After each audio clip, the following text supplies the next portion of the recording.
তোমার রান্নার হাতটা একটু দেখ। ছোট পর্দার জনপ্রিয় অভিনেতা চাষী আলম আবারও বাবা হয়েছেন। ব্যাচেলর পয়েন্ট নাটকের হাবু ভাই চরিত্রে অভিনয় করে দর্শক মহলে ব্যাপক জনপ্রিয়তা পাওয়া এই অভিনেতার ঘর আলো করে এসেছে দ্বিতীয় পুত্র সন্তান। ২১ মে সকালে নিজেই সুখবরটি নিশ্চিত করেছেন চাষী আলম। তিনি বলেন, মা এবং সন্তান দুজনেই খুব ভালো আছেন, সবাই আমাদের জন্য দোয়া করবেন। তবে এখন পর্যন্ত নবজাতকের কোনো ছবি সামাজিক যোগাযোগ মাধ্যমে প্রকাশ করেননি তিনি। এর আগে ২০২৪ সালের ১০ জুলাই প্রথম সন্তানের বাবা হন এই অভিনেতা। সেবারও তার ঘর আলো করে এসেছিল এক পুত্র সন্তান। চাষী আলম দ্বিতীয় সন্তানের বাবা হওয়ায় তার পরিবার জুড়ে এখন আনন্দের আমেজ বিরাজ করছে।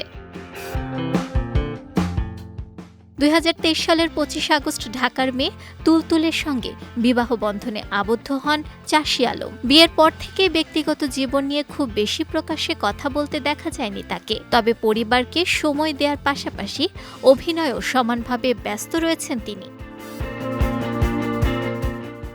ব্যাচেলর পয়েন্ট নাটকে হাবু ভাই চরিত্রের মাধ্যমে তুমুল দর্শকপ্রিয়তা পান চাষী আলম। এছাড়া মার্জুক রাসেলের সঙ্গে একাধিক নাটকে অভিনয় করে আলোচনায় আসেন তিনি। নির্মাতা কাজল আরেফিন অমি পরিচালিত কিডনি ও ফিমেল নাটকে তার অভিনয় দর্শকদের প্রশংসা কুড়িয়েছে।